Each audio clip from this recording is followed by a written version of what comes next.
Shedeur ain't gonna say it. Deshaun ain't gonna say it. Dylan ain't gonna say it. But I'm gonna say it. It don't matter who you choose out of them three. That production around them has to be better. We've been prepared for this moment where Deshaun Watson is most likely going to be the starter come week 1. There's a growing tension in Cleveland that you can feel even before the first snap of training camp.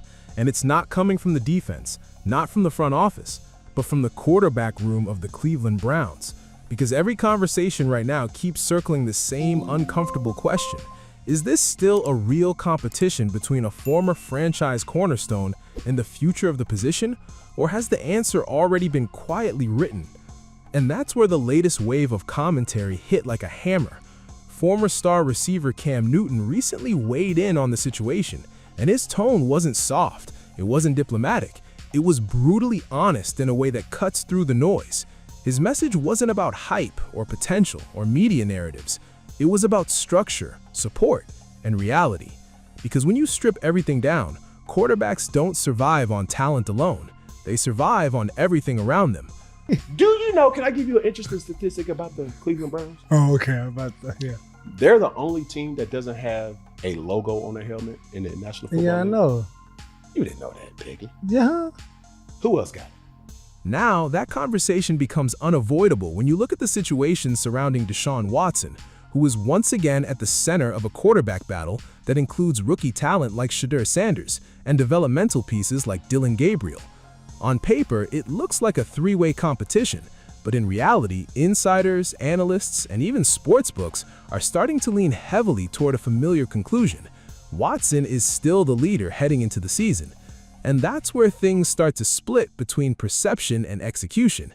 Because while the narrative around Watson has been inconsistent over the last few seasons, there's still a belief inside league circles that when he is operating in a system that fits his strengths, he can look like a completely different player. That belief has been reinforced by reports suggesting he has built strong early chemistry with offensive coordinator Todd Monken, who is installing concepts Watson has executed successfully in the past. Jeremy Fowler said that he saw that, Deshaun Watson hit it off with Todd Monken, who's got an offensive concept, some elements that Watson wants to run or has run in the past, and he's been best at. Obviously, good news for the Browns fans. Their offense. Here's the part nobody is talking about. System familiarity doesn't guarantee elite production, but it does shorten the learning curve. And in quarterback battles, especially in high-pressure environments, the fastest processor often wins the early phase of the competition.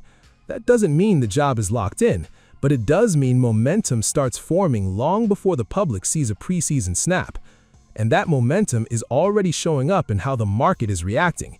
Betting platforms like FanDuel and BetOnline have both leaned heavily toward Watson as the projected Week 1 starter.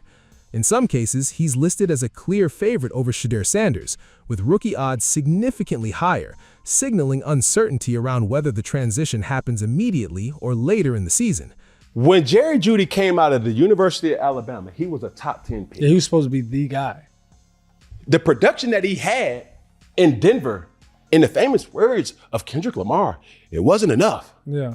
Steve Smith Sr. said that. A few solid catches, but it still wasn't enough. But Cam Newton's argument pushes against this surface-level conversation. His point isn't about who looks better in shorts, or who has the stronger arm, or who has the bigger name.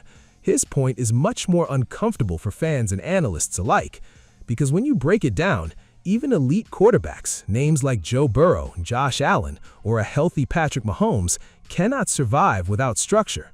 And that's where the conversation flips completely. They say he's rolling right now. I think with the new offense, right, new coach over there, things looking different for him. I want a Shedeur to play because he's younger, he's fresher. Let's see what he has to offer. Yeah. We seen what Deshaun looked like when he left the Texans, but they say he's looking good. They say this year he will look a lot better. Cam Newton's perspective is simple. You can argue about quarterbacks all day, but if the offensive line is struggling, the receivers are inconsistent, and the run game lacks versatility, the entire debate becomes incomplete. And in Cleveland's case, that supporting structure has been one of the most criticized in the league for years, and the numbers back it up in a way that is genuinely hard to ignore. Nearly 50 dropped passes in a single season, offensive line graded among the worst in the league by multiple analytics outlets, over 200 pressures allowed, a run game ranking near the bottom in both scoring efficiency and rushing yardage.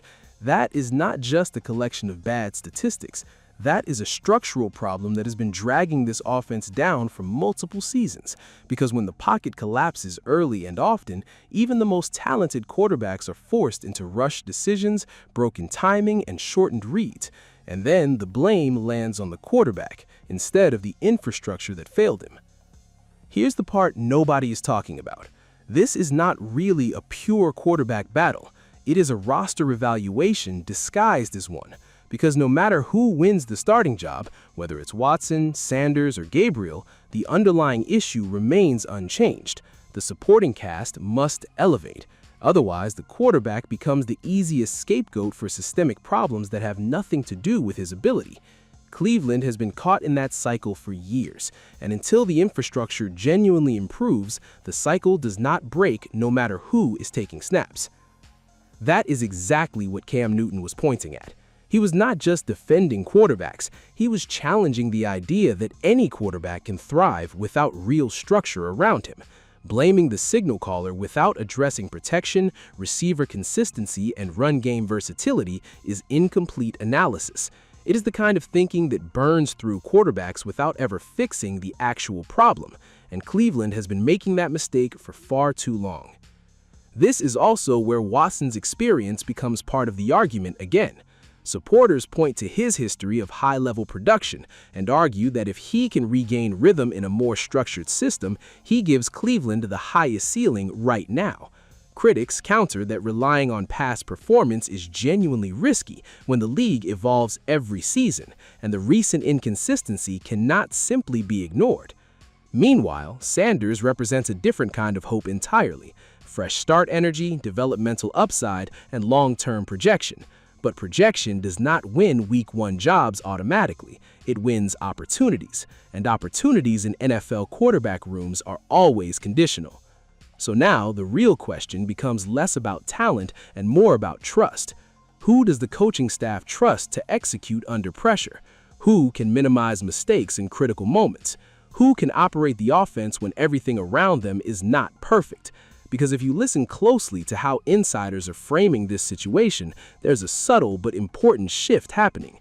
It is no longer being described as who is more talented, it is being described as who gives us the best chance to function right now. And that leads to the final question nobody wants to answer directly yet.